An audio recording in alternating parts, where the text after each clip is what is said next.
Hello my super sisters and my Bromandudes. Here is a video that has been much on demand. How I got my voice. Everybody wants to know how I did it. There's all kinds of different techniques. Some people do singing lessons. Some people can just watch a YouTube video and get it. I did a lot of different things. So you should probably do a lot of different things as well. I guess we'll start with what I first started to do was pay very close attention to the way women spoke. You know, if you don't have women around you, listen to the radio. There's DJs. Listen to how the DJs speak. Everything about it. How breathy they are. How much they change their pitch and tone and their words they use. Their mannerisms. Pay very close attention to the details. That's stuff you're going to need when you do figure out how to have your voice sound. You're going to need to know how they speak. I'll tell you some things that I picked up, that I figured out by listening to women. We pronunciate a lot more than men do. Every word needs to be pronunciated. Quit that swearing. Only use it when it spices it up and it's extremely necessary. Some women, at the end of their sentences, they have an upward inflection. It'll go like this, and it's kind of a little cheery. It's not for everyone, but it does help give a more feminine sound to your voice. And I do notice that I do it now a little more often. It's not like I tried to, it just started to happen. Anyways, another thing that I picked up from them is they're a lot more breathy. Men, they're more stern, aggressive, their language is just, Girls are a little more softer and they breathe more when they speak. A guy will run through a sentence in one breath. We will sometimes take a breath in between our sentences, very subtly, but we don't always just run through a sentence. And we don't use slang. Our words are regular words. We're not trying to shorten up our sentences by using, what's an example? Like, get her done, we're going to go see them. We would say, we're going to go see them. That's a simple little example. We're not going to go see them. It's little subtle things like that that make differences. So it's not all about how you sound. If you change your voice to sound like mine, but you still speak like a guy would speak, it doesn't work. I watched countless YouTube videos, all with different techniques, all of them claiming this is the way to do it. I'm not going to say that in my video. It doesn't work for everyone. Everyone's got different vocal cords. Everyone needs something different. This is what really helped me, but I'll start, again, I'm not going to go right to that technique. I'm going to start with one that I really worked on because I loved her voice. It was perfect. She would bring her voice into falsetto, and falsetto is like Mickey Mouse. Ha ha, there's no bass in my voice. It's as high as it goes, and there's nothing, no bass, nothing. This is falsetto. So if you can speak like this, it gets your vocal cords and your muscles used to speaking in a high pitch. So I did that. And when I did that, my voice was still very male, so it was a different kind of falsetto. It was like on this side. Right now it is on this side. What she taught me was bring it up into the male falsetto and then try and work to get it over here, which goes from Mickey Mouse to Minnie Mouse to like stripper, kind of like high-pitched stripper. Oh my God. Like, ah. That's what I would do. And she was getting you to go there and then bring it down from there.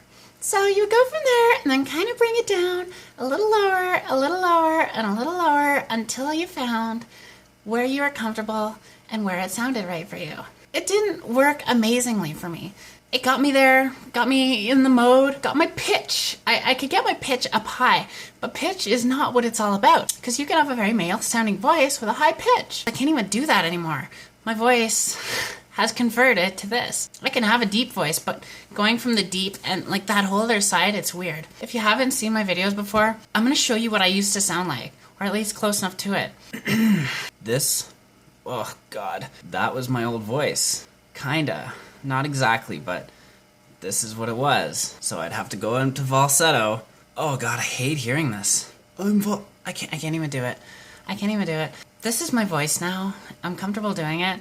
So when you first start doing your techniques and you're practicing, it's going to feel awkward, it's going to be exhausting, it's not going to feel right, but you got to do it. I tried all kinds of things, did all the research, YouTube videos, but what really did it for me, if you go online and you search shortcut to female voice, which I'll put the link in the description, it gives you this. When you go to this link, it'll be very descriptive and detailed. I'm going to tell you what I took from it. It's about lifting your larynx, basically your Adam's apple, lifting it and holding it back. We don't use those muscles, not consciously anyways. So learning how to control those muscles was a task. That's the hard part. Now, how to learn where they are and how to use them is by putting your finger on your throat, pretty much right on your Adam's apple, and swallow. And you feel it. You feel it go up and back, and then go back down. Now, the trick is to hold it there. For the first 2 months of me doing this technique, everywhere I went, you would see me put my finger on my throat and hold it there. And I had to hold it there, and even if I wasn't speaking, I was practicing that. I'd be sitting somewhere, not speaking to anybody, and you would see me go like this, and just hold it there to get used to it being there. I don't have to anymore though. Here's the good part. After you get used to it, you don't have to worry about that. It'll just be there. And you know what another good thing about it is? Do you see my Adam's apple? I'm so comfortable with it. It stays back there. And you can't even see my Adam's apple. So that's what you have to do. Even if you're not talking, the trick is to hold it there. You do want to eventually be able to talk with it there. From the very beginning of my voice training, I recorded and recorded and recorded and recorded, mostly when I was driving. I would press the record button, and I'll tell you, I'm going to share one of my recordings with you. Super embarrassing. I never knew what to say on them, but my first recording of me practicing my voice sounded horrible. Hello, my name is Sarah Weiss. I'm just working on my feminine voice. You have to record yourself. You don't know what it sounds like coming from your mouth into your ears. You need to hear it on a recording. Record, record, record, record. I'm telling you, you need to. When you hear yourself, you know the adjustments you need to make. And when I was recording myself, I did so many, and sometimes I would hear a glimpse of what I wanted it to sound like. It's like, how did I do that? When you hear that, it gives you that hope you need. And you'll go like, oh my God, I can do this. I have it in me.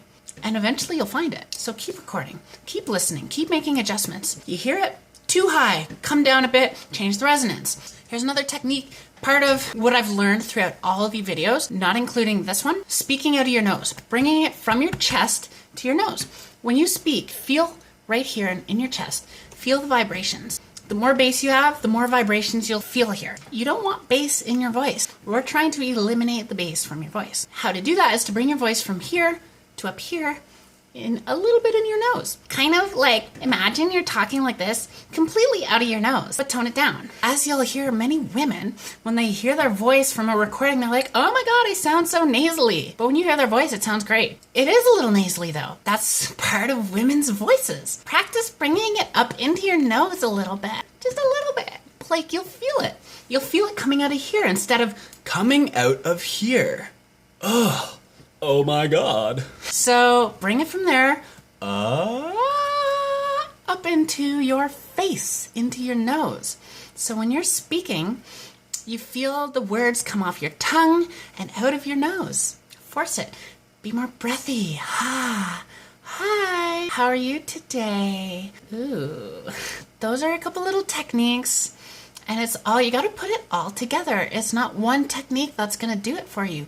Do your research. Get all over the internet. Girls, you need to put the work in. This voice took me, I started in about May, June. It was about August-ish that I got the larynx technique. But before that, I was out in public practicing. The braver you are, if you go out in public and you're not afraid to sound ridiculous when you're practicing your voice, you'll get it sooner. You need to, because you have to learn how to do it without thinking. You're training your mind. You're training everything. Your muscles to be able to hold it without you thinking. Your mind to just not worry about it. So go out in public. Who cares? You know you're being judged anyways. Might as well add a little extra zing to it. Get out there, practice it. Do everything you can, not just one technique. Learn it all. If you have questions, I will totally help you. Unless you don't like my video or subscribe to my channel. So give it a thumbs up, subscribe, comment. I will help you, girls. I got your back. Big thing I hated about my whole transition, I didn't really have much help. I didn't really know anyone. I was new to everything, so I did a lot of my own. So I don't want anyone to have to go through that. I'm going to help you. Anyways, you know what you can do? I got a spectrogram spectrometer to kind of watch where my voice levels were when you talk. And there's certain levels, like certain videos will actually talk about it. So look up feminizing your voice with spectrometer, and it'll tell you where you want your voice to be. So if you can also practice with that and watch your levels and hold it in certain places, that's another good thing. There's some videos that'll talk about which notes you want. I think it's a C sharp that we're talking in. Us women talk, I believe it's a C sharp. So you want to be able to hold that key. There's so many things, girls. Have fun. It's so much work. Do it though, because it's worth it. Always a pleasure, my super sisters and my broman dudes, and I will be back soon. Mwah! Bye-bye.